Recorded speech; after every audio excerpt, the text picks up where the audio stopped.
Hello student, welcome back to educational Guru. आज के इस वीडियो में हम लोग पढ़ेंगे सीबीएसई क्लास 10 फर्स्ट फ्लाइट का poem the sermon at Banaras.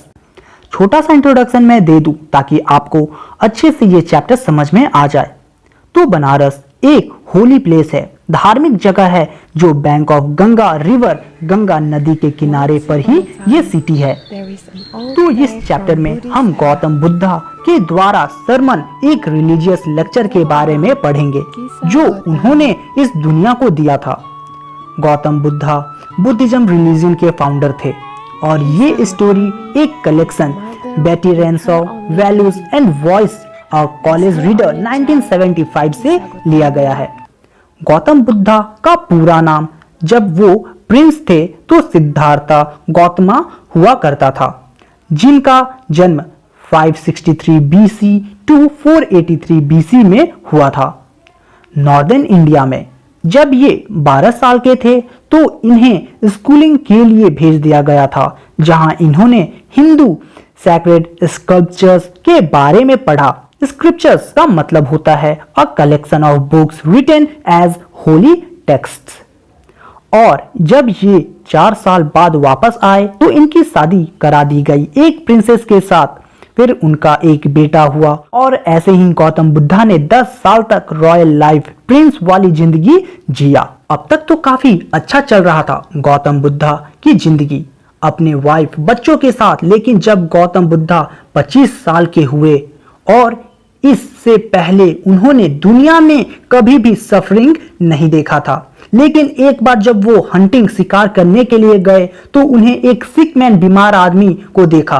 Then N aged man, एक बूढ़ा आदमी देखा। देन अ फ्यूनरल प्रोसेशन, किसी डेड मैन को अंतिम विदाई के लिए ले जाते हुए देखा। और लास्टली उन्होंने एक मॉन्क पुजारी को देखा जो भीख मांग रहा था। और इन चारों सीन्स को देखने के बाद से ही गौतम बुद्धा की थिंकिंग में, विचारों में काफी चेंजेस आ गए और उन्होंने दुनिया को त्याग दिया, राजपाट छोड़ दिया और वो इस दुनिया में निकल पड़े ताकि वो जान सके टू सीक इनलाइटमेंट, यानी कि वो स्पिरिचुअल नॉलेज के बारे में जान सके। कंसर्निंग दी सॉरोज, ये जान सके कि आखिर लोगों को दुख क्यों होता है।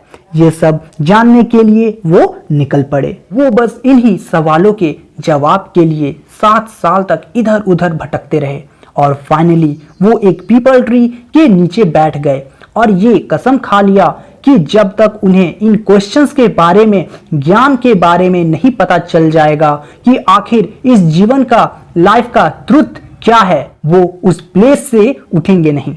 अब जब 7 डेज तक सिद्धार्थ गौतमा उसी पीपल ट्री के नीचे बैठे रहे, तब जाके उन्हें इनलाइटेंड मिला और उस पीपल ट्री को बोधि ट्री, जिसका मतलब होता है ट्री ऑफ विजडम, कहा जाने लग गया।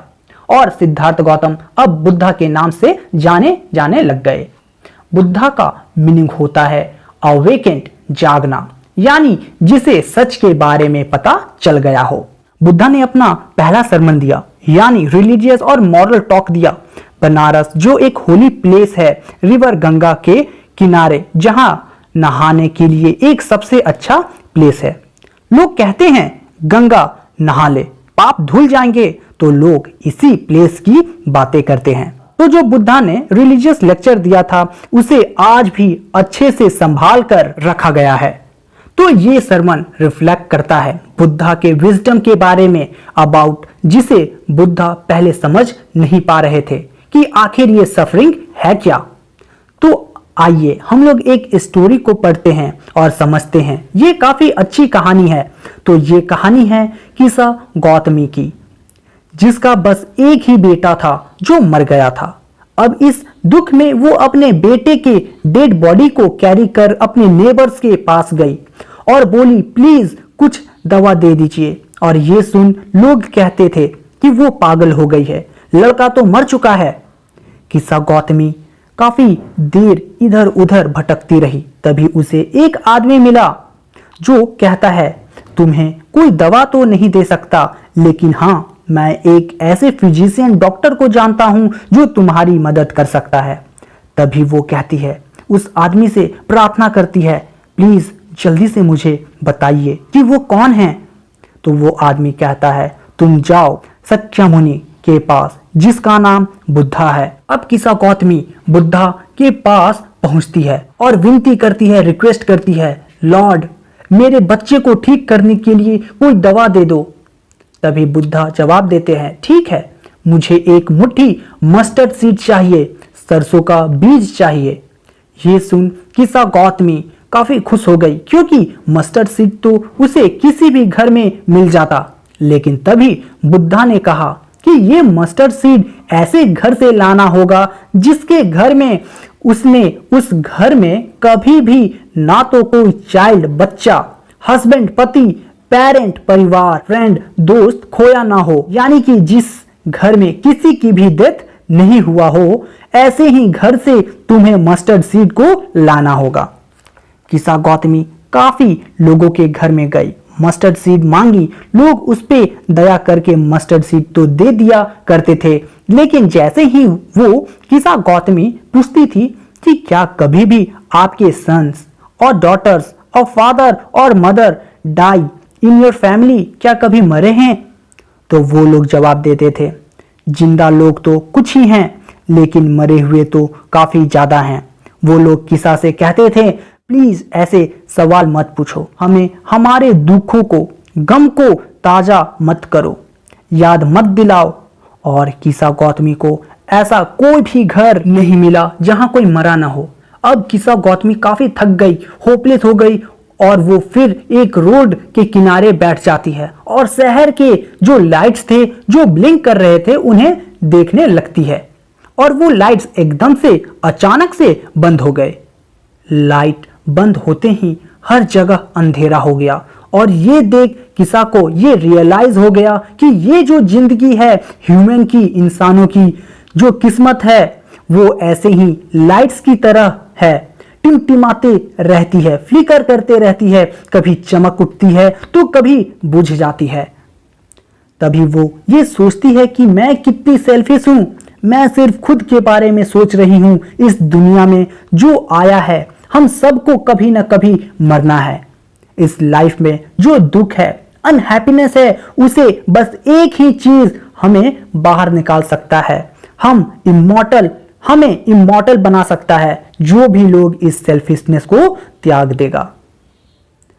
तो बुद्धा का ये सरमन भी यही कहता है दैट जो भी लोग इस दुनिया में आया है उन सबको दुख मिलेगा, दर्द मिलेगा और डेथ भी होगा, उसे मरना भी होगा।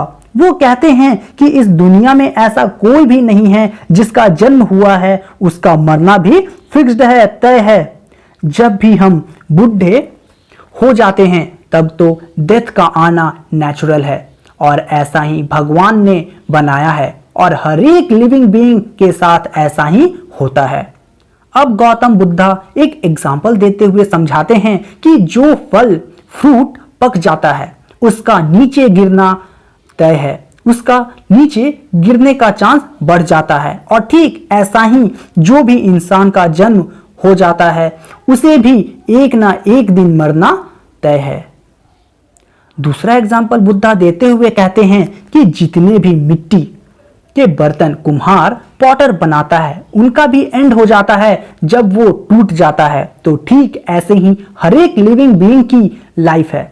आगे बुद्धा कहते हैं चाहे वो यंग हो या एडल्ट, चाहे वो फूल्स हो या वाइज, सभी लोगों को मरना ही है। कोई भी मौत से बच नहीं सकता, कोई भी फादर अपने बच्चे को, सन्स को, बेटे को बचा नहीं सकता, कोई भी किंग्समैन रिलेटिव अपने किसी भी रिलेशन को, दूसरे रिश्तेदारों को नहीं बचा सकता, सबकी डेथ निश्चित है। बुद्धा ये कहते हैं तुम इस चीज को मार्क जरूर करना, ध्यान जरूर देना कि जो ये रिलेटिव्स हैं वो सब कुछ देख रहे हैं, दुखी भी हैं, लेकिन वो कुछ भी नहीं कर सकते। तो ठीक ऐसे ही हर एक मॉर्टल को मरना ही है। और इन्हें देख, इन मॉर्टल्स को देख ऐसा लगता है मानो एक ऑक्स को, बैल को एक स्लॉटर्स हाउस में ले जाया जा रहा है काटने के लिए। तो गौतम बुद्धा किसा गौतमी से कहते हैं कि ये दुनिया गंदगी से भरा हुआ है, डेथ से घिरा हुआ है, मृत्यु से घिरा हुआ है और जो इंसान इस सच्चाई को समझ जाता है वो अपने नज़दीकी के मरने पे दुखी नहीं होता।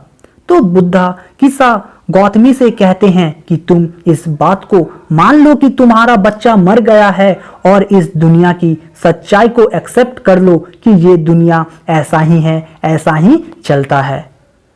गौतम बुद्धा ये कहते हैं कि रोने से, दुखी रहने से कुछ भी नहीं होगा, बल्कि आपका दर्द और बढ़ जाएगा, आपके शरीर को भी तकलीफ होगा।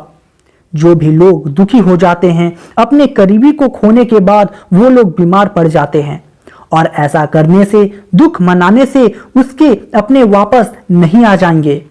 ऐसा कभी नहीं होगा कि वो वापस आ जाएंगे उनके रोने से, दुख मनाने से। जिन लोगों को शांति चाहिए वो लोग लैमेंटेशन, कंप्लेंट एंड ग्रीफ जैसे चीजों को खत्म कर देना होगा।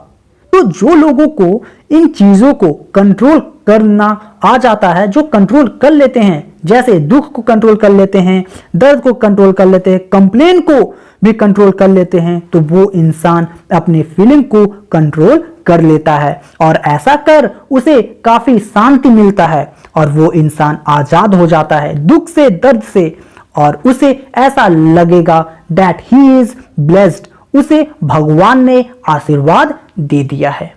So student, this was the full explanation of this chapter. I hope आप लोगों को समझ में आने के साथ साथ पसंद भी आया होगा। So like, subscribe and comment. और अगर आप लोगों को इस चैप्टर से रिलेटेड इंपॉर्टेंट क्वेश्चन चाहिए, एमसीक्यूज चाहिए, बोर्ड के क्वेश्चन पेपर्स चाहिए, तो आप आईसीएसई सीबीएसई नोट्स को डाउनलोड करना ना भूलें। Link is given in the description. Thank you.